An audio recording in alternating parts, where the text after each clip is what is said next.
देखिए आज आप लोगों को ना, ठीक है, 20 प्रश्न पढ़ा रहे हैं हिंदी का। ठीक है, हिंदी का 20 प्रश्न पढ़ा रहे हैं जो परीक्षा में आएगा हिंदी का। ठीक है, चाहे साइंस लिए कोई बच्चा लिए हुआ, चाहे आर्ट्स या कॉमर्स। ठीक है, इसलिए पूरा चैनल को, पूरा वीडियो देखो और चैनल को सब्सक्राइब कर दे, बेल आइकन दबा दे और लाइक कमेंट करें। हाँ तो बच्चे लोग आज पढ़ा रहे हैं, ठीक है, 12th का हिंदी। ठीक, 12th का हिंदी। पहले इसका सिलेबस समझ लीजिए। किताब में से कुल पूछेगा 33 नंबर का। ठीक है, 33 नंबर का पूछेगा, उसमें से 10 नंबर का रहेगा लघु। ठीक है, 15 नंबर का रहेगा दीर्घ, और 8 नंबर का जो पूछता है, 8 नंबर का वो पंक्ति पूछता है। ठीक है, पंक्ति। ठीक है, तब पंक्ति पूछेगा तो देख लीजिए, 10, 15, 25, 60 कितना हुआ 33। ठीक है, लघु में 10 प्रश्न रहेगा, गदखंड और पदखंड मिला के। ठीक है, दोनों में से मिला के 10 प्रश्न रहेगा, उसमें से कितना बनाना, 5। हर प्रश्न कितना नंबर का रहेगा, 2 नंबर का। ठीक है, फिर तुमको लघु में से 6 रहेगा, 6 प्रश्न, उसमें से कितना बनाना, 3। हर प्रश्न कितना नंबर का रहेगा, ठीक है, 5 नंबर का। ठीक है, और पंक्ति में से 4 पंक्ति रहेगा, उसमें से कितना बनाना है, 2। और हर पंक्ति कितना नंबर का रहेगा, कितना नंबर का रहेगा, 4 नंबर के। तो हो जाए 4 दूनी 8, यानी कि पूरा नंबर कितना रहेगा, 33। ठीक है, अब बच्चा लोग यही करता है कि किताब पर ध्यान नहीं देता, मतलब पुस्तक का क्वेश्चन। ठीक है, इसलिए उसका नंबर का, यदि हिंदी में ज्यादा से ज्यादा नंबर उठाने के लिए किताब का जो प्रश्न है ना, किताब का जितना है, ठीक है, उसको स्टोरी हमको याद रहना चाहिए और उसका प्रश्न आंसर मतलब याद रहना चाहिए। ठीक है, ठीक है, जैसे इसका हम जितना प्रश्न बतलाएंगे, ठीक है, सब VVI प्रश्न जो परीक्षा में आ सकता है। ठीक है, परीक्षा में आ ही सकता है। इसका लघु, दीर्घ और पंक्ति सब करा रहे। ठीक है, कोशिश करते कि पूरा हो जाए। ठीक है, नहीं तो इसका पार्ट 2 में बना देंगे। ठीक है, लेकिन कोशिश करते कि आज हो जाए। जैसे इसका पहला क्वेश्चन है, पहला क्वेश्चन इसका, बातचीत की कला अथवा आर्ट ऑफ कन्वर्सेशन क्या है। ठीक है, तब बातचीत की कला अथवा आर्ट ऑफ कन्वर्सेशन क्या है, ये प्रश्न कहाँ के है, बातचीत का। ठीक है, नोट्स भी कर सकते हैं कि बातचीत की कला अथवा आर्ट ऑफ कन्वर्सेशन क्या है, समझ लीजिए क्या होता है कि बातचीत की कला।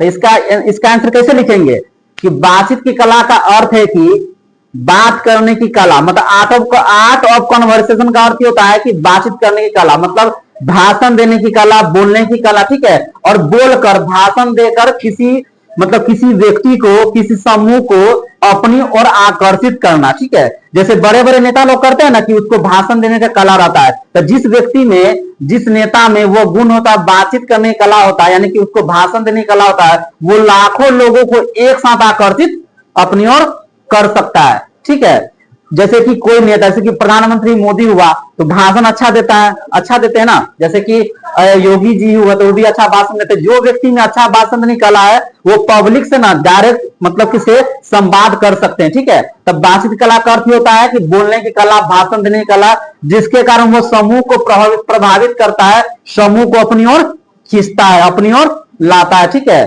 समझ गया ना ये प्रश्न। देखो इसका दूसरा प्रश्न कह रहा है, बातचीत के संबंध में बेन जॉनसन और एडिसन के क्या विचार। ठीक है, ये प्रश्न पूछ ही सकता है परीक्षा में। ठीक है, ये प्रश्न पूछ सकता है, आर्ट्स में पूछे या कॉमर्स में पूछे, ये प्रश्न पूछ सकता है। ठीक है, तो कह रहा है कि बातचीत के संबंध में बेन जॉनसन और एडिसन के क्या विचार है। तो बातचीत का लेखक कौन है, बालकृष्ण भट्ट। ठीक है, इसमें दोनों का विचार लिखना है कि दोनों का क्या विचार है। तो इसमें बेन जॉनसन का क्या विचार था, बेन जॉनसन क्या कहते हैं इसमें, इसका आंसर कैसे लिखना कि बेन जॉनसन कहते हैं, कैसे लिखना कि बातचीत के संबंध में बेन जॉनसन कहते हैं कि, ठीक है, बातचीत से ही मनुष्य का दोष गुण प्रकट होता है, उसके अंदर क्या विशेषता है, क्या क्या क्वालिटी है, क्या, ठीक है, उसके अंदर क्या चल रहा है, वो किससे पता लगेगा, वो व्यक्ति झगड़ालू है कि व्यक्ति शांत है, कि व्यक्ति क्या व्यवहार कैसा है, क्या चीज से पता लगेगा, बातचीत से। जब तक वो तुम्हारे सामने, जैसे तुम्हारे सामने कोई अनजान व्यक्ति है, ठीक है, तुम उससे बात नहीं कर रही है तो पता नहीं लगा कि व्यक्ति का व्यवहार कैसा है। जैसे तुम उससे बात कर लेगी ना तो पता लग जाएगा बातचीत से ही कि व्यक्ति का व्यवहार कैसा। जैसे व्यक्ति गुस्सीला होगा थोड़ा अजीब बोलेगा, गुस्सा टाइप से बोलेगा। ठीक है, अगर व्यक्ति शांत टाइप से बोलेगा, शांति से बोलेगा, समझ मतलब व्यक्ति ठीक ठाक है, मध्यम है। ठीक है, समझ गए ना। तब बातचीत से मनुष्य का दोष गुण प्रकट होता है। लिखना तो तुमको है कि इस प्रकार कितना तुम बात बना के इसको लिख सकता, अपने भाषा में लिखना होता है परीक्षा में। ठीक है, तो जब तुम लिखना शुरू करा, जितना तुम इसके बारे में लिख सकता, जितना तुम लघु है लेकिन तुम 7 लाइन, 8 लाइन, 10 लाइन, 12 लाइन कितना तुम लिख सकता है। ठीक है, जितना लिखेगा अच्छा से साफ उतना तुमको 2 में 2 नंबर देगा, 1 नंबर भी नहीं काटेगा। ठीक है, और बेन जॉनसन बतला दिए। और एडिसन क्या कहता है, एडिसन कहता है कि बातचीत ना 2 ही व्यक्ति के बीच में हो सकता है, मतलब 2 ही व्यक्ति के बीच में बातचीत हो सकता है, तीसरा आदमी आएगा तब बातचीत की धारा बदल जाएगा। ठीक है, यानी कि 2 व्यक्ति बात कर रहा है, पर्सनल बात कर रहा है। ठीक है, तो तीसरा आदमी आ गया वहां पर, तो वो बातचीत की धारा बदल मत दूसरा बात करने लगा। क्यों? कि वे व्यक्ति मेरा बात नहीं सुने, मेरा राज नहीं जान चाहिए, इसलिए बातचीत की धारा बदल। तो असल बातचीत ना, इसे एडिशन कहता है कि असल बातचीत दुइये व्यक्ति के बीच में हो सकता है। तीसरा व्यक्ति आएगा तब दूसरा बात होने लगेगा, ठीक है। और जैसे चौथा व्यक्ति आएगा तो वह वक्तांत होगा, वो बात नहीं होगा, सब अपना अपना बात करेगा। चार व्यक्ति के बीच में, 5 व्यक्ति के बीच में कोई अपना अपना पर्सनल बात कर सकता है? नहीं कर सकता है। दुइये व्यक्ति के बीच में अपना बात करता है कि हाँ उसके अंदर क्या है, तुम्हारे अंदर क्या है। 5-6 व्यक्ति रहेगा, तुम्हारा अपना अपना बड़ाई करेगा, अपना अपना जेल से बात करेगा।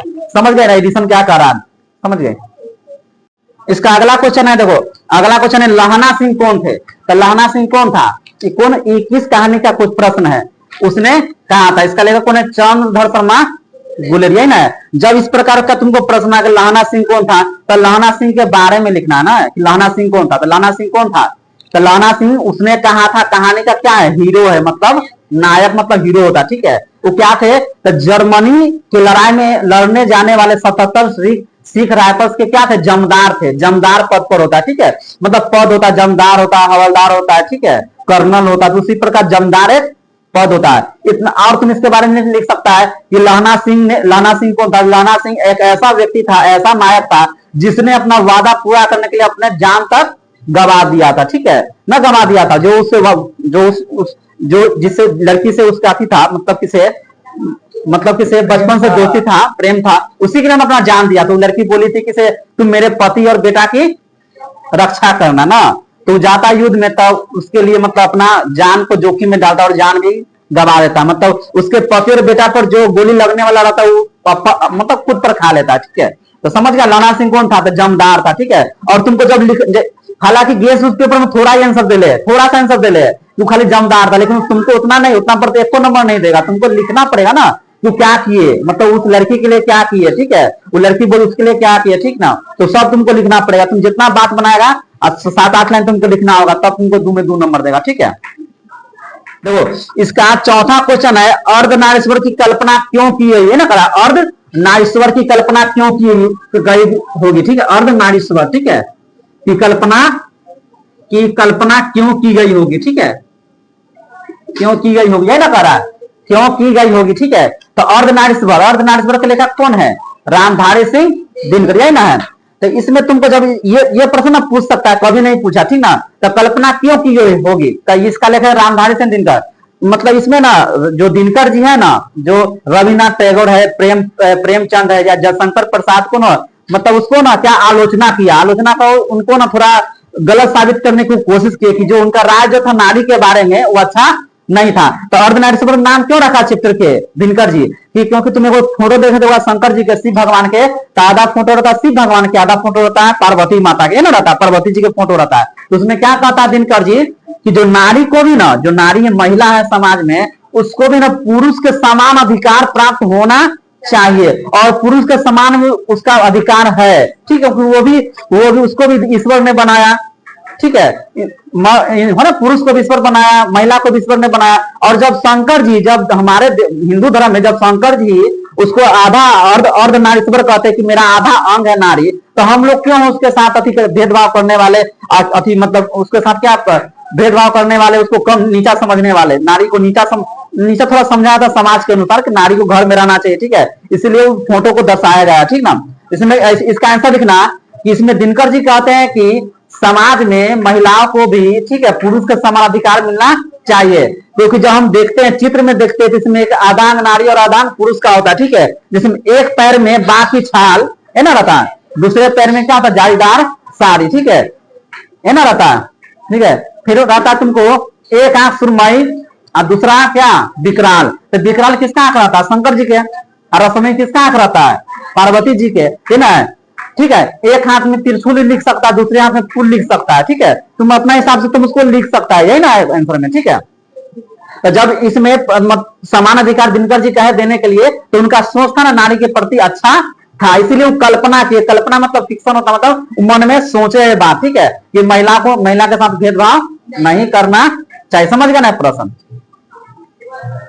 तो इसका अगला प्रश्न कह रहा है 5वां नंबर, पुरुष जब नारी का गुण ले लेता तो वो क्या बन जाता है, ठीक है। यही प्रश्न कहाँ का है? अर्धनारीश्वर का ना है, यह भी प्रश्न अर्धनारीश्वर का ना है। इसमें क्या कर रहा है देखो, पहले समझो कि पंक्ति कौन का हम प्रश्न में लिख दिए, ठीक है। पुरुष जब नारी का गुण लेता तो क्या बन जाता है, पंक्ति कौन बोला है, प्रेमचंद, प्रेमचंद ने बोला, ठीक है। तो प्रेमचंद क्या कहते थे कि पुरुष जब नारी का गुण लेता तो वो देवता बन जाता है, क्या बन जाता है, देवता। क्यों देवता बनता है, क्यों ऐसा बोले, हालांकि उनका भी कहना सही था, क्योंकि नारी में ना पुरुष के मुकाबले दया, ममता, भावना, ठीक है, ये सब ना पुरुष के मुकाबले ना ज्यादा होता है, ठीक है, नारी में, ठीक है। इसलिए प्रेमचंद कहते हैं कि पुरुष को ना ग्रहण करना चाहिए, ठीक है।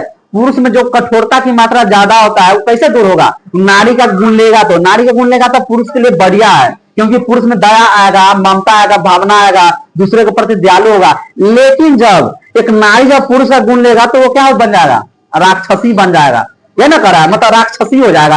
राक्षसी कैसे होगा, क्योंकि नारी में, जिस नारी में दया नहीं रहेगा, ममता न रहेगा, माँ की ममता न रहेगा, क्रूर रहेगा, तो उसको समाज क्या कहेगा, राक्षसी नहीं लगता। कोई मतलब उदाहरण में तुम देखे तो कोई माँ है अपना बेटा को केयर नहीं कर रहा है, उसको बेटा को सता रहा है ना, सौतेली माँ, तो समाज को कैसे बिहेव करता है कि क्रूर है, राक्षसनी लेकर अपना बेटा से व्यवहार कर रही है।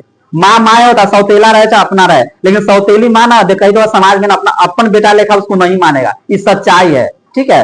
तो ठीक है, इसलिए उसको कहा जाता है कि माँ, एक माँ में ना ममता रहना चाहिए, भावना रहना चाहिए, ठीक है, और दूसरे के प्रति ना अच्छी भावना सोच रखना चाहिए। समझ गए कौन कहा, प्रेमचंद, ठीक है। कि पुरुष अगर नारी गुण लेता क्या बन जाएगा, देवता। उसके बाद उसको बनाना तो बहुत कुछ इसमें लिख सकता है, ठीक है। देखो इसका छठा नंबर क्वेश्चन है, गैग्रीन क्या है, ठीक है, गैग्रीन क्या है, ये प्रश्न पूछ सकता है, एकदम इजी क्वेश्चन है। ये प्रश्न कौन चैप्टर से है, रोज से है, रोजे से ना है, जिसका लेखक कौन है, सच्चिदानंद हीरानंद वात्स्यायन अज्ञ, ठीक है। तो गैग्रीन क्या है, इसका आंसर कैसे लिखेगा, हम आंसर भी बतला रहे कैसे लिखना, ठीक ना। आंसर लिखना कि गैग्रीन का अर्थ है कि गैग्रीन एक खतरनाक बीमारी है, रोग है, ठीक है, जो कैसे होता है, कांटा चुभने पर, जब कांटा चुभ जाता है और उसे सही समय पर निकाला नहीं जाएगा और शरीर में रह जाएगा, पैर में अगर चुभ गया और उसमें से ऑपरेशन करके कैसे इसका निकाला जाता है, ऑपरेशन करके, ठीक है। और नहीं निकाला जाएगा तो क्या होगा, वो नासूर बन जाएगा, घाव बन जाएगा, जिससे क्या होगा, कैंसर भी हो सकता है, ऐसे रोगी की मृत्यु भी हो सकती है। इसका ऑपरेशन कौन करता था, मालती का पति महेश्वर, जो डॉक्टर था, सरकारी डिस्पेंसरी में डॉक्टर था, पता है ना रोज कहानी, उसका पत्नी के नाम रहता मालती और उसका नाम महेश्वर, जो हमेशा घर के बाहर ही रहता, ठीक है। क्यों रहता है, क्योंकि वो डॉक्टर था, ऑपरेशन करने के कारण दो दिन 3 दिन हमेशा घर के बाहर ही रहता, समझ गया। तो गैग्रीन क्या है, गैग्रीन खतरनाक बीमारी है, जो कैसे होता है, कांटा चुभने के कारण होता है, अगर उसको नहीं निकाला जाएगा शरीर से तो ठीक है, रक्त गंदा हो जाएगा, ठीक है, जिसके कारण रोगी की मृत्यु भी हो सकती है, ठीक है। तो इसका अगला क्वेश्चन है, भगत सिंह ने कैसी मृत्यु को सुंदर कहा है, ये कौन चैप्टर से, एक लेख एक पत्र से शायद ना, इसका लेखक कौन, भगत सिंह ना है। तो भगत सिंह जब जेल में रहते हैं, जब उनको जेल होता है, ठीक है, तो अपने दोस्त के नाम पत्र लिखते हैं, किसके नाम पत्र लिखते हैं, सुखदेव के नाम, ठीक है। तो जब भगत सिंह को कितना यातना दिया था जेल में, उनको मारा जाता है, पीटा जाता है, नमक रगड़ रगड़ के मारा जाता जख्म पर, उनको खाना नहीं दिया जाता, ठीक ना। फिर भी ना अगर कोई व्यक्ति को बहुत ज्यादा टॉर्चर करेगा, कोई मारेगा, रोज पीटेगा, उसे वो क्या कहेगा, सोचे इससे अच्छा तुमको जाने से मार दो, रोज रोज मारने से अच्छा, कल जब जान से मार देगा तो दुख नहीं होगा, टॉर्चर तो ना होंगे, चोट तो ना लगेगा, ठीक है। रोज रोज मार खाने से क्यों मरते, मार दो, रोज उतना मार खाएगा। आदमी का जो होता है नहीं कहता, बुजुर्ग हो जाता है तो ज्यादा बुजुर्ग होने पर कितना उसको समस्या आता है, नहीं होता, देहाती होता में कितना होता है, उसने कहा हम अच्छे, जब कोई भी ना कहता कि हम चले चले तो मर जाओ, ठीक है, लेकिन अर्थी में नहीं, ठीक है। तो उसी प्रकार भगत सिंह इतना सताया जाता था, उनको मारा जाता था, पीटा जाता था, ठीक है। लेकिन अगर कोई रहता दूसरा क्रांतिकारी तो सोचता दूर आत्महत्या ही कर लेते, हम मर जाते थे, हमको रोज रोज मारता है, इतना कष्ट देगा। लेकिन भगत सिंह क्या करते, सुखदेव को पत्र जब लिखते हैं, ठीक है, कि हमको इतना यातना दिया जा रहा है जेल में, ठीक है, लेकिन हम आत्महत्या नहीं करेंगे। इसीलिए नहीं करेंगे, जो क्रांति, जो आंदोलनकारी होता है, क्रांतिकारी होता है, उसको इसके बारे में सोचना भी नहीं चाहिए। हम तो अपना देश के लिए लड़ रहे हैं, अगर हम ही फांसी पर चढ़ जाएंगे तो दूसरा देश के मैसेज क्या जाएगा, वो डरे फांसी लगा लिया, मार नहीं सक पाया, ना कहेगा कि डरपोक था, डरपोक के कारण वो फांसी, डरने के कारण फांसी लगा लिया, मार नहीं सक सकता था। इसलिए वो कहते थे कि से हम अपना देश के लिए मरेंगे, ठीक है, हमको अगर फांसी देगा तो हम हंसते हंसते फांसी पर लटक जाएंगे, लेकिन आत्महत्या नहीं करेंगे। तो आत्महत्या करना एक पाप है, घृणित पाप है, ठीक है। क्रांतिकारी को इसके बारे में सोचना भी नहीं चाहिए। अगर हम आत्महत्या करते तो हमारा जो देश के जो नया नया क्रांतिकारी उत्पन्न होगा, मेरे बाद जो आएगा, वो सब पर गलत संदेश जाएगा, वो क्रांतिकारी बनवे ना करेगा, देश की आजादी के लिए लड़वे नहीं करेगा, कि दुख नहीं बर्दाश्त किया इतना अपना देश के लिए, ठीक है, समझ गया ना। ठीक है। देखो अगला प्रश्न क्या कर रहा है, पुंडलिक पुंडलिक पुंडलिक जी कौन थे ना, पुंडलिक जी कौन थे, ये कौन चैप्टर के है, तो ओ सदानीदास से साथ ना, ओ सदानीदास, ठीक है, जिसमें चंपारण जिला के बात है, ठीक है। इसका लेखक कौन है, जगदीश चंद्र माथुर, यही ना है। तब करा पुंडलिक जी कौन थे, तो याद है पुंडलिक जी कौन थे, पहले तो तुम लोग जब स्टोरी पढ़ाया था, पुंडलिक जी कौन थे, पुंडलिक जी कौन थे, द्वितीयरवा आश्रम विद्यालय के शिक्षक थे, ठीक है, मतलब शिक्षक मतलब टीचर थे, द्वितीयरवा आश्रम विद्यालय के, जो चंपारण में था, ठीक है। तो वहां का नियम क्या था कि जो भी अंग्रेज साहब आएगा ना, जो भी अंग्रेज आएगा तो उसको ना, उसके जो घोड़े से आएगा, पहले घोड़े से ना आता था, तो वहां के जो भी शिक्षक रहेगा वो विद्यालय को उसका ना घोड़े का नाल पकड़ेगा, नाल मतलब रस्सी होता है, ठीक है, वो जो नहीं होता है नाक में लगा हुआ, वो पकड़ के खड़ा रहेगा, ठीक है।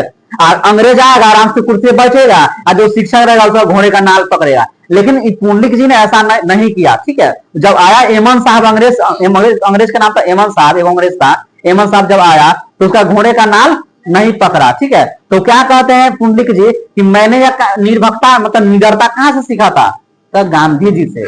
तो गांधी जी गए थे ना चंपारण में सत्याग्रह करने नील की खेती के लिए, तो कहता मैंने निर्भकता निडरता किसी से की थी, गांधी से। गांधी जी ने बताया था कि अंग्रेज से नहीं डरो, डटकर मुकाबला करो, समझ गया। पुंडलिक जी कौन थे, उस शिक्षक थे, कहाँ के, भीतरवा आश्रम विद्यालय के, ठीक है। जब तुम लिखेगा तो बहुत हो जाएगा, 7-8 लाइन में, बोलने में कम है, लेकिन जब लिखना शुरू करेगा ना तो बहुत हो जाएगा, ठीक है। वहां का नियम इसलिए लिखना, वहां का नियम था कि जो भी अंग्रेज साहब आएगा घोड़े का नाल पकड़ेगा। एक बार एमन साहब आए तो वे घोड़े का नाल नहीं पकड़े, ठीक है, नहीं पकड़े, तो कहते कि यह निर्भकता मैंने गांधी जी से सीखी थी, ठीक है। तो इसका अगला प्रश्न कर रहा है, देखो चंपारण क्षेत्र में बाढ़ के क्या कारण है ना करा है, तो चंपारण क्षेत्र में बाढ़ के क्या कारण है, चंपारण जो जिला है, पूर्वी चंपारण और पश्चिमी है ना, पश्चिमी चंपारण, वहां बाढ़ का क्या कारण है, तो तुम लोग जानता हुआ कि नेपाल से सटा हुआ है, वहां सबसे पहले बाढ़ वही जिला में आता है, चंपारण में, ठीक है। तो बाढ़ का क्या कारण, जब इसमें आंसर लिखना कि जब गौतम बुद्ध के समय, जब गौतम बुद्ध के समय चंपारण क्षेत्र में बाढ़ न संयमित थी, कम आता, बाढ़ नहीं आता था, ठीक है। न आने कारण क्या था, उस समय चंपारण क्षेत्र में वन का अधिक विस्तार था, जंगल था, ठीक है। वन के रहने कारण क्या होता था कि जो बाढ़ आता था ना रुक जाता था, ठीक है। तुमको बाढ़ कहाँ आएगा, जहाँ खुला मैदान हो, जंगल रहेगा वहां बाढ़, पानी टकराता है पेड़ से, ठीक है, जो जड़ होता है ना पानी को सोखता है, ठीक है।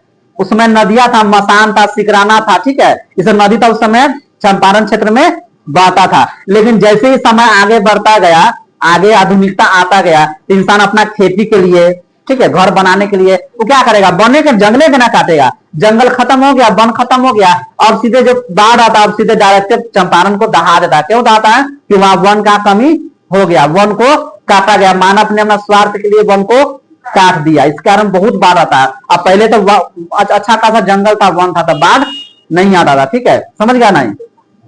तो इसका अगला प्रश्न कर रहा है, कुंती का संक्षिप्त परिचय दीजिए, ठीक है, एकदम आराम से समझो क्वेश्चन, पूछ सकता परिचय में, ठीक है।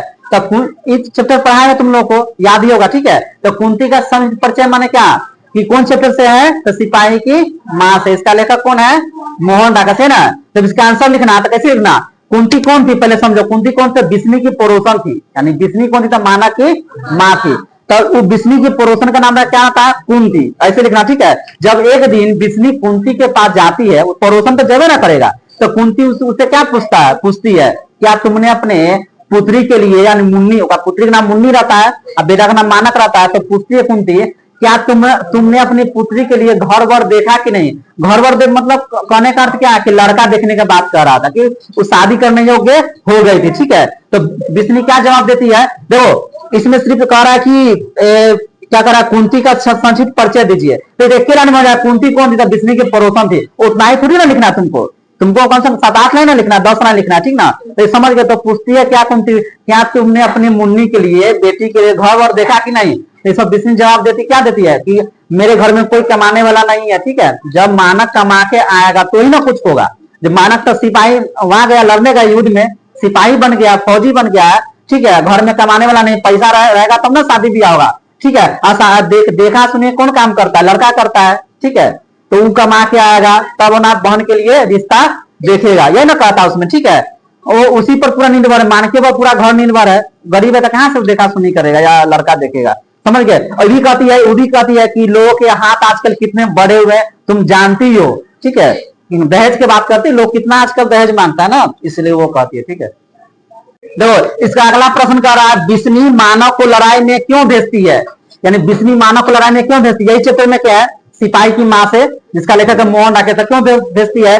कि उसका घर का स्थिति बहुत ही खराब है, दयनीय है, उसको कोई कमाने वाला नहीं है, ठीक है, तो मजबूरी में अपने पुत्र को ना फौजी बना के युद्ध में भेजती है। कला कि तुम जानती कि माँ, एक माँ अपने पुत्र को कभी नहीं चाहता कि इसके साथ कुछ हो, फौजी में जाएगा, युद्ध लड़ने जाएगा तो जानबे करती कि मर भी सकता है, मेरे बेटे के साथ कुछ हो सकता है, ठीक है, दूसरा काम कर लेगा तो उतना दिक्कत नहीं है, लेकिन जैसे सेना में जाएगा, फौज में भर्ती होगा तो दिक्कत नहीं है, ठीक है, फिर भी अपने पुत्र को मानव को लड़ाई में भेजती है कि मेरा घर चल सके, मेरा घर की स्थिति सुधर सके, मेरा जो पुत्री है उसका शादी हो सके, इसलिए अपने पुत्र को, इकलौते पुत्र को, अपना इकलौता पुत्र न रहता है, इसलिए अपने इकलौते पुत्र को कहां भेजती है? लड़ाई में, ठीक है, पैसा के लिए, घर की स्थिति सुधारने के लिए, बहन के शादी के लिए। और समझ गया ना?